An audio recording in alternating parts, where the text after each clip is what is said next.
REIT Group వారి Ixora 2.5, 3 and 3.5 BHK ultra luxurious apartments JNTU Hyderabad. మరిన్ని వివరాలకి ఈ కింద నంబర్ని సంప్రదించండి.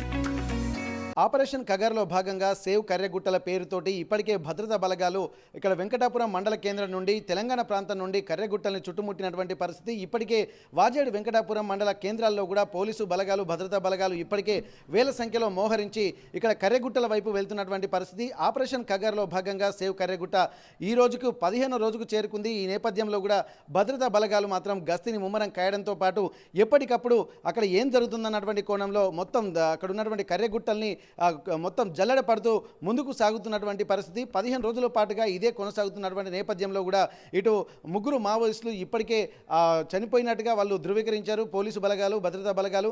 ఆ తర్వాత ఇక్కడ పోలీసుల వైపు నుండి కూడా కొన్ని అంటే వెతుకుతున్నటువంటి క్రమంలో కూడా ఐఈడి బాంబులు పేలి ఇప్పటికీ ముగ్గురు జవాన్లు కూడా తీవ్ర గాయాల పాలైనటువంటి పరిస్థితి.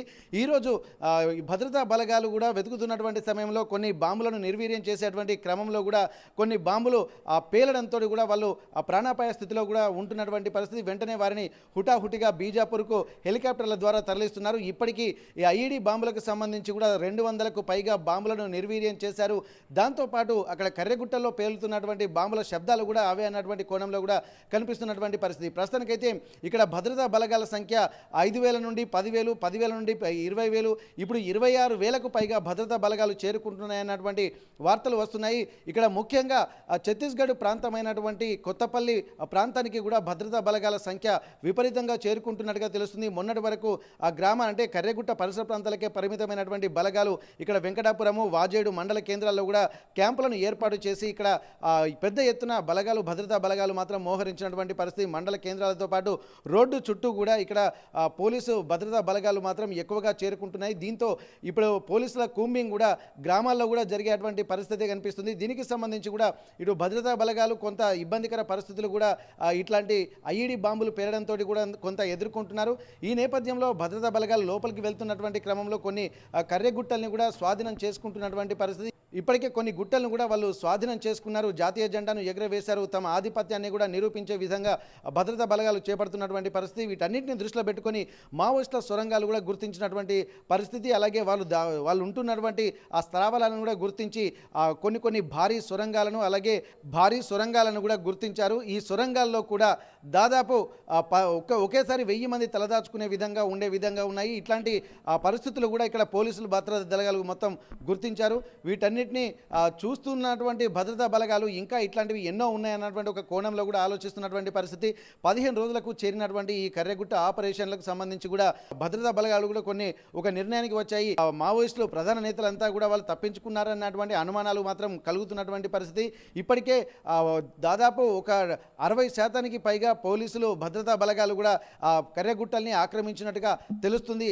అయినప్పటికీ కూడా భద్రతా బలగాల యొక్క ఆపరేషన్ కొనసాగుతుంది. ఇటు మావోయిస్టులు అక్కడ వాళ్ళను పట్టుకోవడమా లేకపోతే ఏం జరుగుతుందన్నటువంటి కోణంలో ఒక ఉత్కంఠ వాతావరణం అయితే కనిపిస్తున్నటువంటి నేపథ్యంలో ఇక్కడ పోలీసులు కూడా అంటే ఛత్తీస్గఢ్ ప్రభుత్వం కూడా చెప్తుంది ఇక్కడ తెలంగాణ రాష్ట్ర ప్రభుత్వం కూడా పూర్తి స్థాయిలో తమకు సహకారం అందించడం లేదన్నటువంటి ఒక కోణంలో కూడా ఇక్కడ ఛత్తీస్గఢ్ భద్రతా బలగాలు కూడా చెప్తున్నటువంటి నేపథ్యంలో కూడా ఇక్కడ మావోయిస్టుల ఉనికి ఎట్టి పరిస్థితుల్లో కర్రెగుట్టలో ఉండకుండా చేయడమే తమ లక్ష్యంగా ఛత్తీస్గఢ్ భద్రతా బలగాలు భావిస్తున్నాయి. అందులో భాగంగానే మొత్తం అణువణువు జల్లెడ పడుతూ వెళ్తున్నటువంటి పరిస్థితి. ఇప్పటికే తెలంగాణతో పాటు ఛత్తీస్గఢ్లో కూడా బేస్ క్యాంపులను ఏర్పాటు చేస్తున్నటువంటి క్రమంలో ఇక్కడ బేస్ క్యాంపులు అంటే అక్కడ వాళ్ళు పోలీసు బలగాలు కూడా 3 కాలాలలో కూడా అక్కడే ఉండి సెర్చ్ చేసే విధంగా కూడా ఒక ప్రణాళికలు కూడా సిద్ధం చేస్తున్నట్టుగా తెలుస్తుంది. వీటన్నిటిలో భాగంగా ఇప్పటికే ముగ్గురు మావోయిస్టులను హతమార్చామన్నటువంటి ఆ సూచన ఒక ఇన్ఫర్మేషన్ రిలీజ్ చేశారు. మరోవైపు మొన్న భద్రతా బలగాలలో ఒక మావోయిస్టును మాత్రం పట్టుకున్నారన్నటువంటి ఒక సమాచారం అయితే తెలుస్తుంది. వీటన్నిటి నేపథ్యంలో కూడా ఒకవేళ మావోయిస్టులు అక్కడ ఉన్నా లేకున్నా కానీ కర్రెగుట్టల్ని తమ ఆధీనంలోకి తీసుకోవడమే తమ ప్రధాన కర్తవ్యంగా ఛత్తీస్గఢ్ భద్రతా బలగాలు కూడా ముందుకు సాగుతున్నటువంటి పరిస్థితి. వీటన్నిటి నేపథ్యంలో ఇక్కడ పోలీసు భద్రతా బలగాలకు సంబంధించి కూడా హెలికాప్టర్లు కూడా విపరీతమైనటువంటి చక్కర్లు కొడుతున్నటువంటి పరిస్థితి గత 2-3 రోజుల నుంచి జరుగుతుంది. ఈ నేపథ్యంలో కూడా భద్రతా బలగాలు వాళ్ళకి సంబంధించి ఆ ఫుడ్కు సంబంధించి ఆహార పదార్థాలను కూడా భారీ సంఖ్యలో చేరవేస్తున్నట్టుగా తెలుస్తుంది. వీటన్నిటిని చూస్తే మరికొద్ది రోజులు ఆపరేషన్ కగారు అలాగే సేవ్ కర్రెగుట్టల పేరుతో ఈ కూంబింగ్ కొనసాగుతుందా అన్నటువంటి ఒక అనుమానాలు అయితే కలుగుతున్నాయి. కానీ ఛత్తీస్గఢ్ ప్రభుత్వ అధికారులు చెప్తున్నటువంటి పరిస్థితిని బట్టి చూస్తే ఇక్కడ ఛత్తీస్గఢ్లో అలాగే తెలంగాణ రాష్ట్ర సరిహద్దుల్లో కూడా బేస్ క్యాంపులను ఏర్పాటు చేసి కొంతమంది పోలీసు బలగాలని అక్కడే ఉంచి మళ్ళీ మావోయిస్టుల ఉనికి లేకుండా చేయడమే తమ ప్రధాన కర్తవ్యం అన్నటువంటి కోణంలో కూడా ఇక్కడ ఛత్తీస్గఢ్ ప్రభుత్వ అధికారులు కూడా చెప్తున్నటువంటి పరిస్థితి. ఏదేమైనప్పటికీ కూడా ఇప్పటికీ 15 రోజులకు చేరుకుంటున్నటువంటి కర్రెగుట్ట ఆపరేషన్ కూడా మరికొద్ది రోజులు కూడా జరిగేటువంటి పరిస్థితి.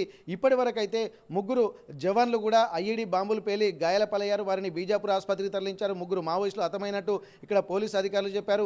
ఒకరిని అదుపులోకి తీసుకున్నట్టుగా భద్రతా బలగాలు కూడా చెప్తున్నటువంటి పరిస్థితి నెలకొంది. Over to studio. మరిన్ని వీడియోస్ కోసం ఛానల్ ని సబ్స్క్రైబ్ చేయండి. లేటెస్ట్ అప్డేట్స్ కోసం వాట్సాప్ ఛానల్ ని ఫాలో అవ్వండి. ఆ లింక్ డిస్క్రిప్షన్ లో ఉంది.